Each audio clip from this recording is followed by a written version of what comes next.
You are watching Grace Television.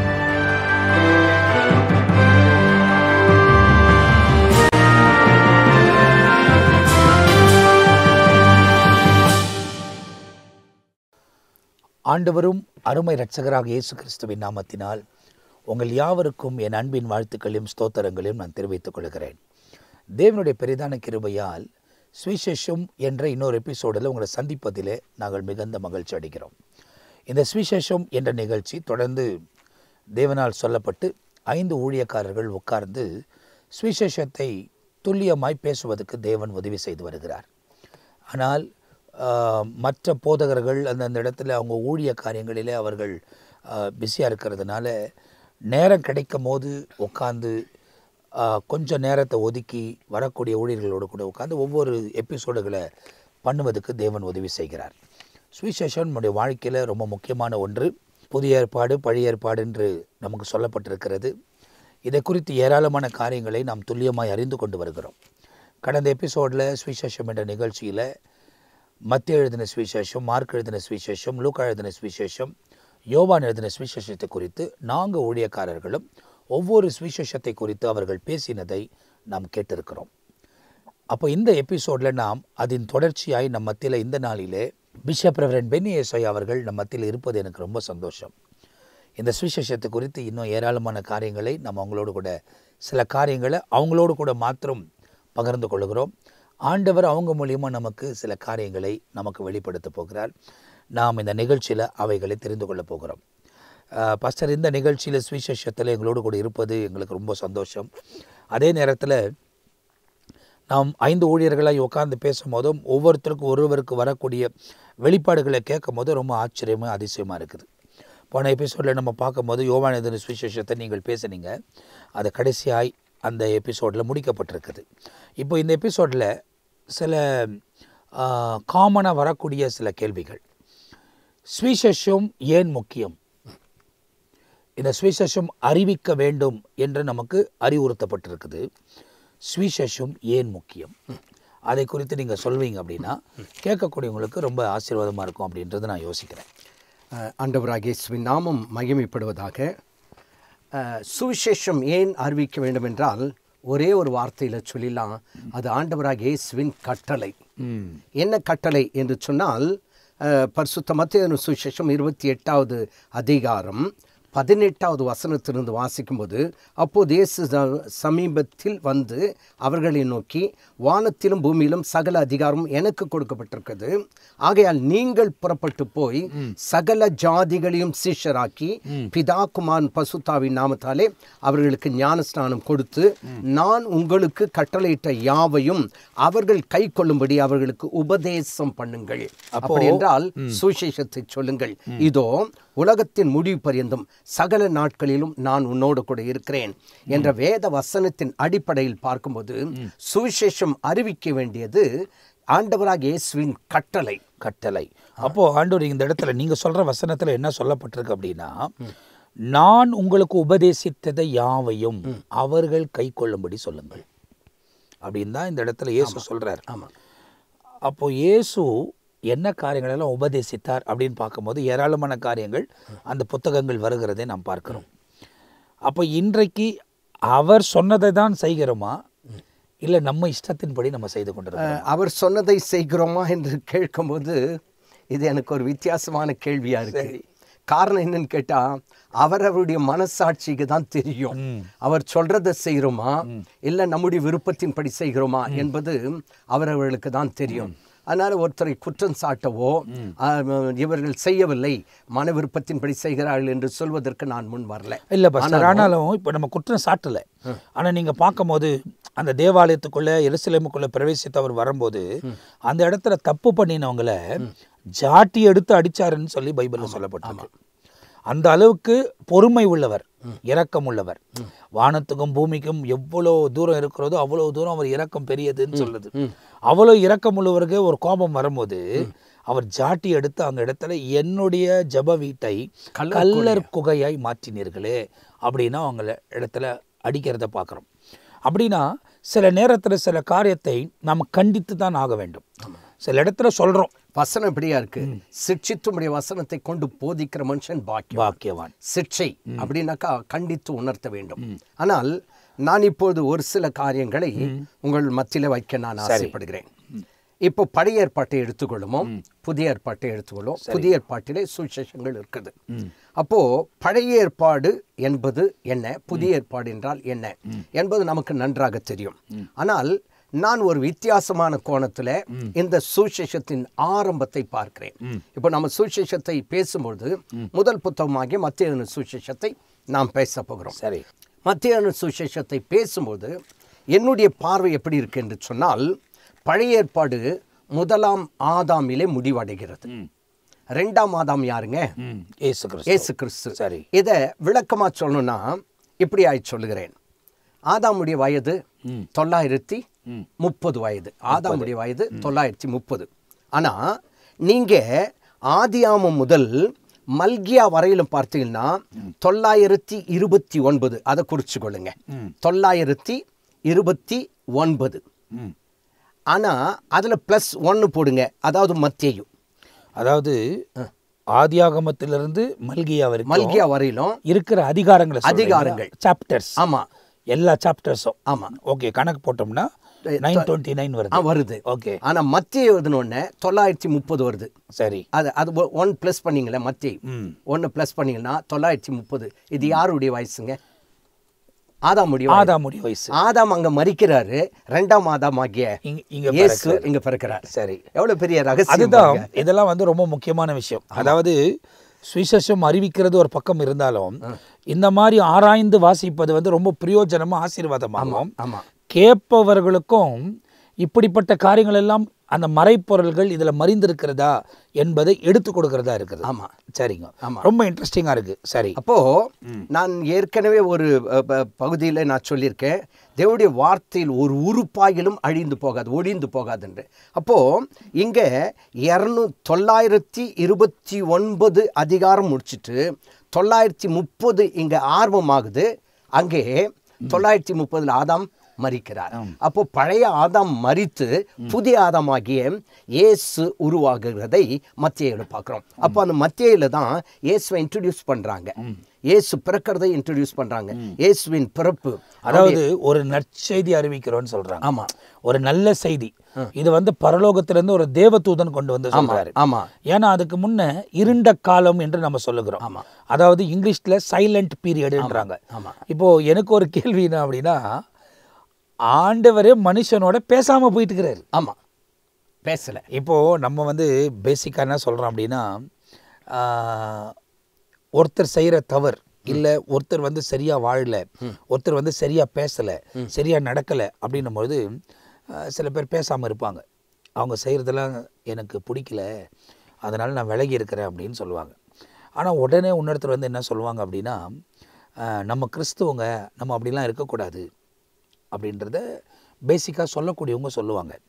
ஆனால் பைபிளில் பார்க்கும்போது இவங்க செய்கிறதெல்லாம், இந்த மனிதர்கள் செய்கிற காரியத்தெல்லாம் ஆண்டவர் பார்த்துட்டு சைலண்ட் ஆகிட்டாரு. 400 வருஷம் பேசலை. ஆமாம், கிட்டத்தட்ட 400 வருஷம் அவர் பேசாம இருண்ட காலம். அப்போ அந்த இருண்ட காலம்னு சொல்கிறோம். ஏன்னா மனுஷனுக்கும் தேவனுக்கும் தொடர்பு இல்லாத ஒரு காலம். அப்போ இந்த காலத்தில் மனுஷன் தன்னுடைய ஓன் லாவை அமைச்சிக்கணும். அந்த மாதிரி பீரியடில் தான் ஒரு நல்ல செய்தி தேவதூதனால் அறிவிக்கப்பட்டது. இதோ ஒரு கன்னிகை கர்ப்பவதியாகி ஒரு குமாரனை பெறுவாள், அவருக்கு இம்மானுவேல் என்று பெயரிடுவாய் என்று சொன்னார்.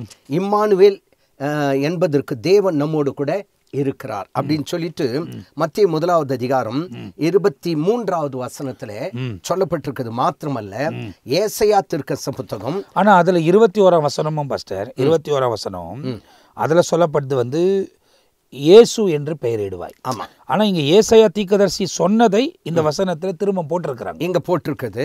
அதே நேரத்துல ஏசாயா 9வது அதிகாரம் 6வது வசனம் நமக்கு தெரிந்த ஒரு வசனம். அங்கேயும் இயேசுவை அறிமுகப்படுத்துகிறதாக பார்க்கிறோம். நமக்கு ஒரு பாலகன் பிறந்தார், நமக்கு ஒரு குமாரன் கொடுக்கப்பட்டார், கர்த்தத்துவம் அவர் தோளின் மேல் இருக்கும், அவருடைய நாமம் யாரு? அந்த குமாரனுடைய நாமம் அதிசயமானவர், ஆலோசனை கர்த்தா, வல்லமுள்ள தேவன், நித்திய பிதா, சமாதான பிரபு எனப்படும். அப்போ நான் அடிக்கடி சொல்லுகிற ஒரு காரியம், பழைய ஏற்பாடு முழுவதுமாய் இந்த 2ஆம் ஆதாமாகிய இயேசுவை தான் என்ன பண்ணுதுங்க, வெளிப்படுத்துகிறது. கடந்த நிகழ்ச்சியில கூட நீங்க சொன்னீங்க, ஆனா அதை நான் மறுபடியும் ரிப்பீட் பண்ணல. என்னன்னு கேட்டா, பழைய ஏற்பாட்டை 4 பிரிவாய் பிரிக்கலாம்.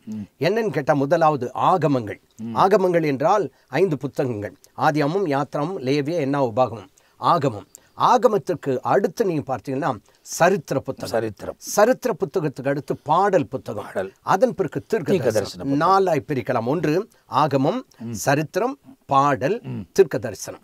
4ஆய். இதை எப்படி சுருக்கமா சொல்லனாக்கா, இயேசு மத்தேயுல எப்படி வெளிப்படுகிறார் என்பதை பழைய ஏற்பாட்டு காலத்தில் பார்க்கும்போது, அதாவது ஆகமத்திலே அறிமுகப்படுத்தப்பட்டு, சரித்திரத்திலே சித்தரிக்கப்பட்டு, பாடலிலே பாடப்பட்டு, தீர்க்க தரிசனால் உரைக்கப்பட்டவர் இயேசு கிறிஸ்து. அப்போ அந்த சுவிசேஷம் இங்க வந்துடுச்சு. அப்போ முதலாம் ஆதாம் 930 வருஷம் உயிரோடு கூட இருந்தது போல, இந்த பழைய ஏற்பாடு முழுவதும் பார்த்தீங்கன்னா 929 அதிகாரம். 930வது அதிகாரத்துல பழைய ஆதாம் மரிக்கிறார், இயேசு கிறிஸ்து என்று சொல்கிற புதிய பிறக்கிறதாக நாமோ இங்கே பார்க்கிறோம். அதுதான் இப்போ இந்த இடத்துல பார்க்கும்போது பைபிளில் சொல்லப்பட்டிருக்கிற விஷயம், பரலோகத்திலிருந்து தேவதூதன் நேரடியாக மரியாள் கிட்ட வந்து பேசும்போது 21ஆம் வசனத்தில் அவர் சொல்றாரு, and she will bring forth a son and you shall call his name Jesus அப்படின்னு சொல்லப்பட்டிருக்கு. இப்போ ஒரு சின்ன சின்ன காரியங்கள், ஏன்னா இப்போ நம்ம கூடி பேசுகிறது வேற, ஆனால் இப்போ சில காரியங்களை உங்களுக்கு சொல்ல முடியாது. இயேசு என்ற நாமம் அவருக்கு கொடுக்கப்பட்டது. அப்போ ஜீசஸ் அப்படின்னு சொல்கிறோம். இம்மானுவேல் அப்படின்றது வந்து தேவன் நம்மோடு கூட இருக்கிறார் என்று ஏசாயா தீர்க்கதரிசன புத்தகத்தில் சொல்லப்பட்டதை இங்கே மீண்டுமாய் காண்பித்திருக்கிறார்கள். இப்போ அதை மாதிரி ஒவ்வொருத்தரும் ஒரு பேர் வச்சிருக்கிறாங்க அவருக்கு. எபினேசர் அப்படின்னு சாமியால் வைக்கிறார். ஆமாம், புரியுதுங்களா? எகோவா ஈரே ஒருத்தர் வைக்கிறாங்க. எல்ரோயி ஆகார் வைக்கிறாங்க. அந்த மாதிரி வந்து அடோனாய் இன்னொருத்தர் வைக்கிறாங்க. இது வந்து ஆபிரகாம் வைக்கிறாரு, அதுக்கப்புறமா ஆகார் வைக்கிறாங்க, அதுக்கப்புறமா சாமியல் வைக்கிறாரு. அந்த மாதிரி நிறைய இடங்களில் யார் யார் அவருக்கு வேற வேற பேர் வைச்சாங்க அப்படின்னு சொல்லப்படுது. ஆனால் பரலோகத்திலிருந்து பிதாவினால் சொன்னாதான் தேவதூதன் வந்து சொல்ல முடியும். தேவதூதன் தானா சொல்ல முடியாது. அப்படின்னா இயேசு என்ற பெயர் இடுவாயாக அப்படின்னு தான் சொல்லப்படுது. மரியாள் இயேசு என்ற தான் பேர் வச்சாங்க. ஆனா அவர்கள் பரிய ஆகமத்தின்படி அவருக்கு இம்மானுவேல் என்ற பேர் வச்சாங்க, அவருக்கு வந்து எல்ஷடாயின் பேர் வச்சாங்க அப்படின்னு சொல்லி வரல. இன்னைக்கு வானமும் பூமியும் முடங்கக்கூடிய நாமம் இயேசு என்ற நாமம் தான். அப்போஸ்தலனாக பேதுருவும் சரி யோவானும் சரி, அவர்கள் 2 பேரும் என்னிடத்தில் ஒன்றுமில்லை, இயேசுவின் நாமத்தில் எழுந்து நடந்தான் சொன்னதாக பைபிளில் சொல்லப்பட்டிருக்கு. அப்போ அந்த நாமத்தை தானே நம்ம முக்கியப்படுத்தணும். அதாவது இயேசு என்றால் ரட்சகர் அல்லது மீட்பர், சரி, அபிஷேகிக்கப்பட்டவர் என்ற அர்த்தம். அதனால இயேசுன் பெயர் வச்சது மட்டும் இல்லாம அதுக்கு என்ன காரணமும் அங்க சொல்லப்பட்டிருக்குது. இயேசு என்று பெயர் இடுவாயாக, ஏனெனில். அப்போ அந்த பேருக்கு காரணம் என்ன? இயேசுன் பேர் வைக்க காரணம் என்ன?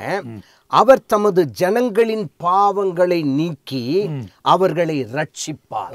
அப்போ இயேசு என்றால் என்ன? பாவங்களை நீக்கி ரட்சிக்கிறவர் என்று அர்த்தம்.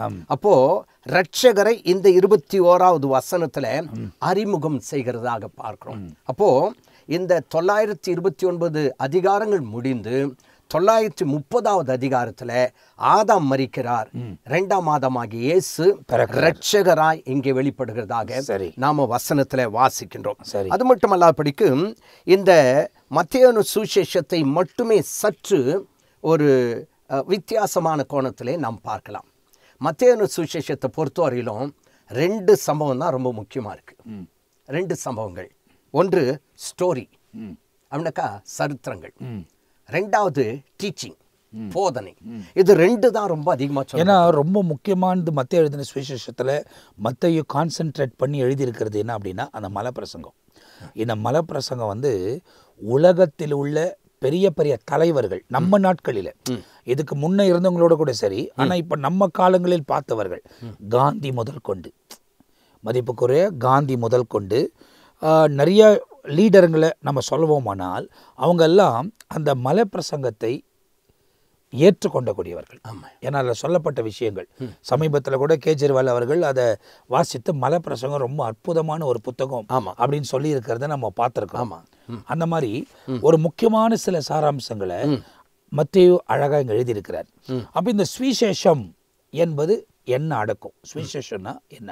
சுவிசேஷத்தை அறிவியுங்கள். ஆண்டவர் சொன்னார், நீங்கள் சொன்ன வசனத்திலே நான் உங்களுக்கு போதித்ததை அவர்கள் கை கொள்ளும்படி சொல்லுங்கள். அப்போ அவர் போதித்தது தான் இவங்க சுவிசேஷமா பிரசங்கிக்கணும். அவர் போதித்தது என்ன, அதுதான் ரொம்ப முக்கியமானது. இப்போ அவர் போதித்த காரியத்தை குறிப்பாய் மத்தியிலிருந்து ஒரு சில அவுட்லைன் போல சிலதை நாம் பார்க்க போகிறோம். பிறகு மற்ற காரியங்களை பார்க்கலாம். உதாரணமாக சொல்ல வேண்டும் என்று சொன்னால், இந்த டீச்சிங் எடுத்துக்கிட்டா 5 பிரிவா மத்தியில் பிரிக்கலாம். சரி, போதனை அங்கே 5 பிரிவு. ஆகமங்கள், ஆதியாமம், யாத்ராமம், லேவியர், என்னாகமம், உபாகமம். அங்கே 5 பிரிவு இருக்கு. இங்க மத்தேயுலையும் 5 பிரிவான போதனைகள், டீச்சிங்ஸ் இருந்திருக்கு. அதில் 2 விதமாக நான் அதை பிரிக்க விருப்பப்படுறேன். ஒன்று டீச்சிங், ரெண்டாவது ஸ்டோரி. ஸ்டோரி என்றால் என்ன? இப்போ உதாரணமாக கதை என்று சொல்லலாம். இது கதை அல்ல, உண்மையாகவே நிகழ்ந்த ஒரு கதை. எப்படி? உதாரணமாக 1 முதல் 4 அதிகாரங்கள், மத்தேயு 1 முதல் 4 அதிகாரம் வரையிலும் பார்த்தீங்கன்னா ஸ்டோரி தான் இருக்கும். என்ன ஸ்டோரி அப்படின்னு பார்த்தா, முதல் அதிகாரத்தில் நாம் இயேசுவின் வாழ்க்கை வரலாறை பார்க்குறோம். அது ஒரு சரித்திரம். 2வது அதிகாரத்தில் பார்க்கும்போது ஏரோது ராஜாவிடத்தில் போகிற அந்த சரித்திரம். 3வது அதிகாரத்தில் பார்த்தீங்கன்னா யோவான் ஸ்நானகனுடைய சரித்திரம். 4வது அதிகாரத்திலும் இயேசு பிசாசினால் சோதிக்கப்பட்ட சரித்திரம். அப்போ மத்தேயு முதல் அதிகாரத்திலிருந்து 4வது அதிகாரம் வரையிலும் சரித்திரம் அல்லது ஒரு ஸ்டோரியா இருக்கு. ஆனா 5வது அதிகாரத்திலிருந்து 7வது அதிகாரம் வரையிலும் நீங்க சொன்னபடி டீச்சிங், மலை பிரசங்கம். நீங்க 5, 6, 7 இந்த 3 அதிகாரத்தையும் பார்த்தீங்கன்னா அதில் மலை பிரசங்கத்தை குறித்து சொல்லப்பட்டு. இப்போ இந்த மலை பிரசங்கம்னு சொல்றீங்க பாஸ்டர், ஒரு கிறிஸ்தவன் மலை பிரசங்கத்தில் போதித்திருக்கிற பிரகாரம் அவன் ஃபாலோ பண்ணிட்டானா தேவனோடு கூட போயிடுவான். கட்டாயம் அவனுக்கு நித்திய வாழ்வு உண்டு. கண்டிப்பா. காரணம் என்னன்னு கேட்டா, இந்த வசனத்தின் படி செய்கிறவன் எனக்கு பிரியமானவன் அப்படின்னு வசனம். அதுதான் போதிக்கிறதும் சரி, வாசிக்கிறதும் சரி, கேட்கறதும் சரி. ஆமா. ஆனா அதன்படி கை கொள்ளுகிறவன். ஆமா. அது வெளிப்படுத்தல் 1வது அதிகாரத்துல தெளிவாய் நாம் வாசிக்க முடிகிறது. இந்த தீர்க்கதரிசன வசனங்களை வாசிக்கிறவனும், 1வது வாசிக்கிறவன், 2வது கேட்கிறவனும், இதில் எழுதியிருக்கவளை கை கொள்ளுகிறவனும் பாக்கியவான், காலம் சமீபமாய் இருக்கிறது. அப்போ நம்ம 2 பகுதியை பார்த்தோம். ஒன்னு ஸ்டோரி, இன்னொன்னு டீச்சிங். அதன் பிறகு 8வது அதிகாரம் 9வது அதிகாரத்தை கொஞ்சம் பாருங்களேன். அங்க என்ன இருக்கும் அப்படின்னு நினைக்கிறீங்க? 8வது அதிகாரம் 9வது அதிகாரத்தை பார்த்தீங்கன்னா அங்கேயும் ஸ்டோரி தான் இருக்கு. என்ன ஸ்டோரி அப்படின்னு பார்த்தா, 8வது அதிகாரத்தில் நடந்த அற்புதங்கள். அப்போ அவர் மலையிலிருந்து இறங்கின போது திரளான ஜனங்கள் அவருக்கு பின் சென்றார்கள். அப்போது குஷ்ரோகி ஒருவன் வந்து அவரை பணிந்து, ஆண்டவர் உமக்கு சித்தமானால் என்னை சுத்தமாக்கும். அப்போ அது என்னது? டீச்சிங்கா? ஸ்டோரி. அப்போ அந்த ஸ்டோரி அங்க நீங்க பார்த்தீங்கன்னா 2-3 ஸ்டோரி வருது.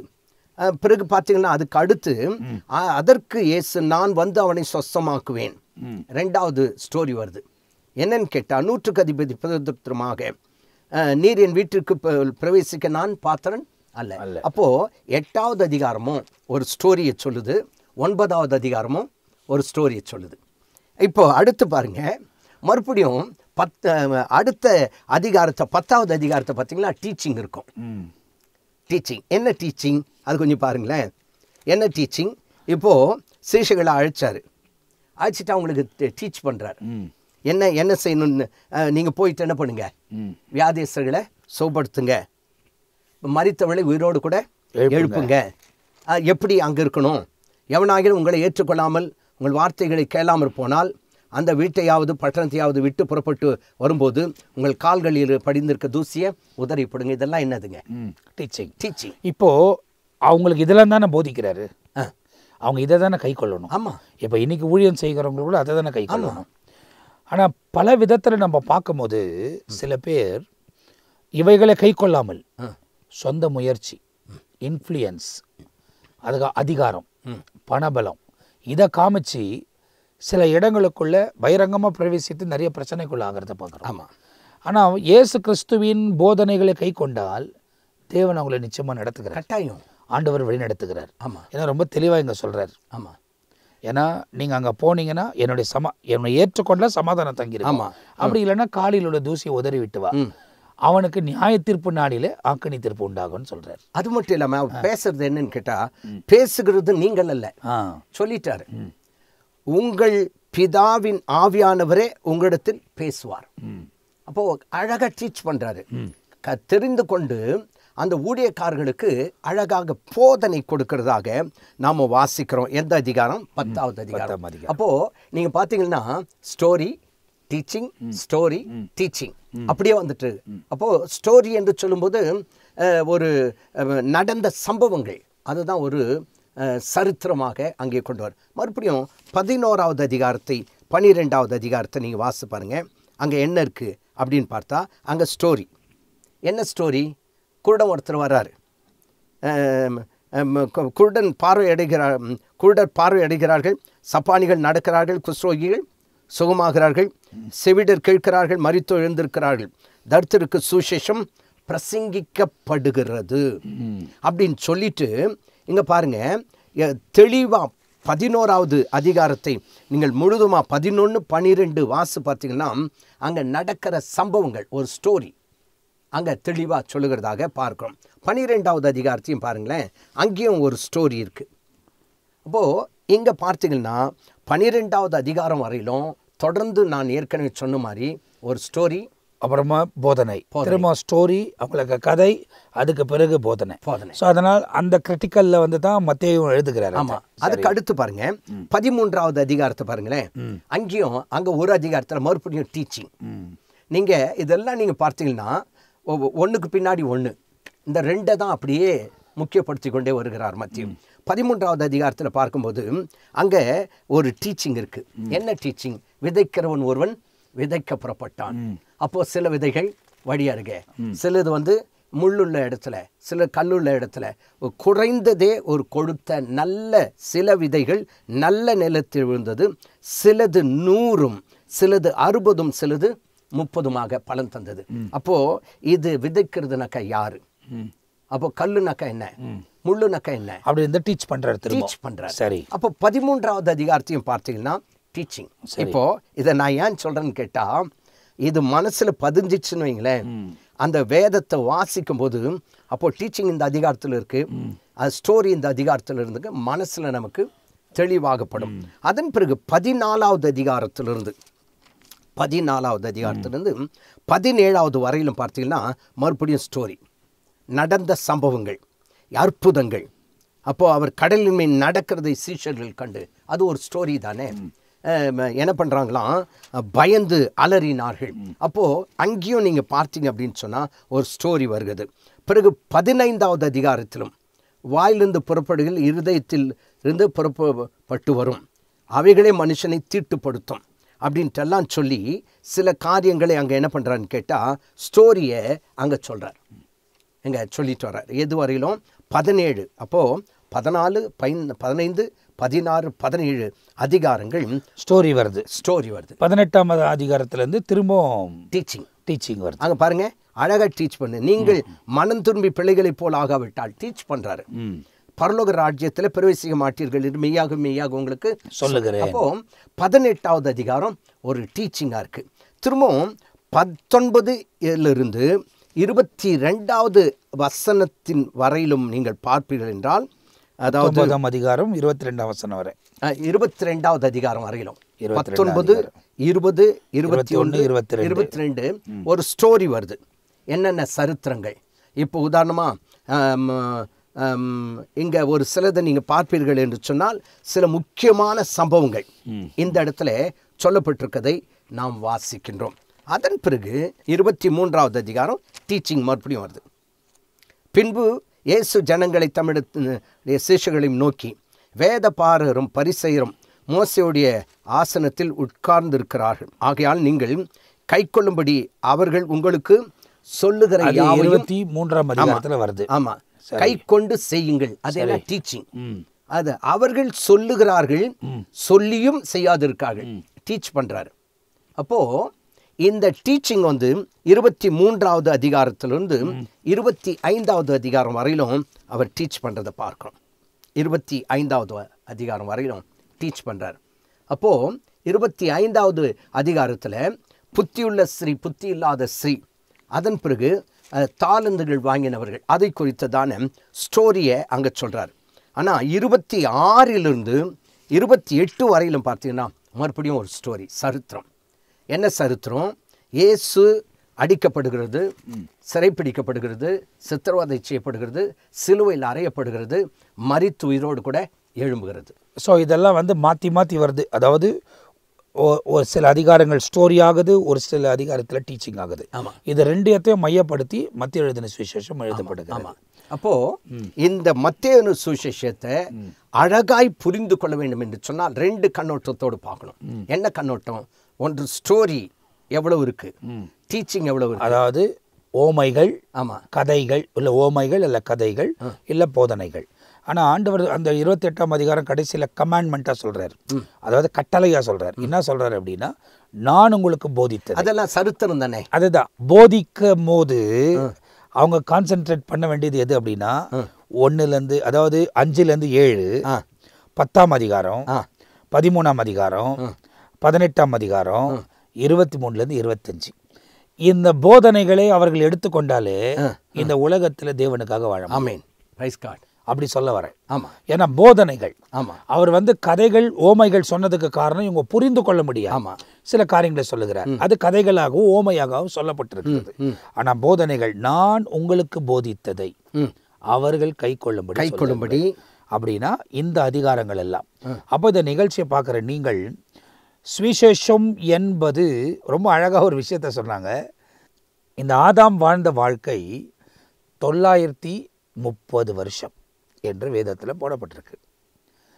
அப்போ பாஸ்டர் அவங்க என்ன பண்ணியிருக்கிறாங்க, எல்லாத்தையும் கணக்கு போட்டு பார்க்குறப்ப ஆதியாகமம் 1ஆம் அதிகாரத்திலிருந்து மல்கியா கடைசி அதிகாரம் வரை சரியாய் 929 அதிகாரங்கள் இருக்கிறது. அப்போ மத்தேயு 1ஆம் அதிகாரம் வரும்போது 930ஆம் அதிகாரமாக இது வெளிப்படுகிறது. ஆதாமுடைய வாழ்க்கை முடிவை சொல்லுகிறது. மத்தேயு 1ஆம் அதிகாரத்தில் புதிய ஆதாம் ஆகிய இயேசுவுடைய வாழ்க்கை துவங்குகிறது. இது வந்து ரொம்ப இன்ட்ரெஸ்டிங்கான ஒரு காரியம், அந்த இடத்துல சொல்லப்பட்ட விஷயம்.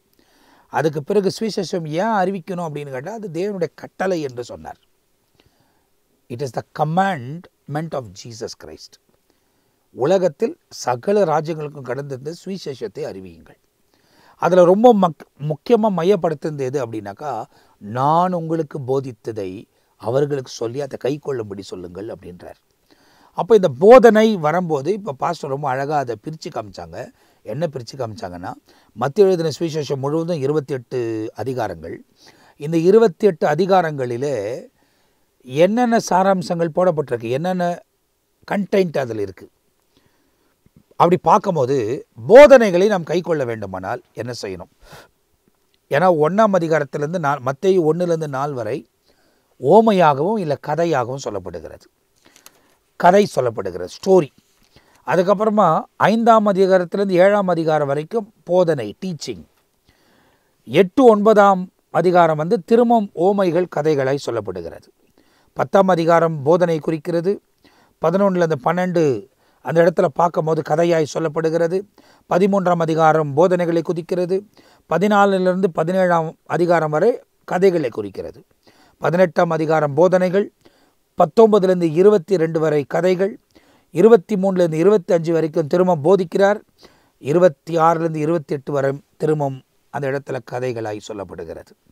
அப்போது போதனைகளை கை கொள்ளுன்னு சொல்லும் போது, அந்த போதனைகள் என்ற அதிகாரத்தை நாம் வாசித்து நாம் கை கொள்ளும் போது நிச்சயமாய் தேவனுடைய சமூகத்திலிருந்து தேவனுடைய சித்தத்தை செய்யக்கூடியவர்களாய் முற்றிலுமாய் மாறி போவோம் என்பது சந்தேகமில்லை. தேவனுக்காக வாழ வேண்டியது ரொம்ப முக்கியம். ஆகையால் தான் சுவிசேஷம் அறிவிக்கப்படுகிறது. இந்த எபிசோடில் ரொம்ப அழகான சில காரியங்கள் எல்லாம் அன்பு போதகர் நமக்கு போதித்திருக்கிறார். ரொம்ப நன்றி பாஸ்டர். நிறைய காரியங்களை தேவன் நமக்கு இதிலேருந்து கற்றுக் கொடுத்திருக்கிறார். தொடர்ந்து அடுத்த எபிசோட்லேயும் இதன் தொடர்ச்சியை நீங்கள் பார்க்க போகிறீங்க. ஆண்டவர் நம்மோடு கூட இடைப்பட போகிறார்.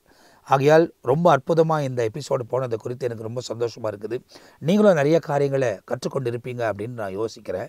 ஆண்டவர் திரும்ப உங்கள் வாழ்க்கையில் மேன்மையான காரியங்களை செய்வார். எனவே தொடர்ந்து காத்திருங்க. அடுத்த எபிசோடில் உங்களை காணுகிற வரை நாங்கள் உங்ககிட்ட இருந்து விடைபெறுகிறோம். கர்த்தர் உங்களை ஆசீர்வதிப்பாராக. ஆமேன், ஆமேன், ஆமேன்.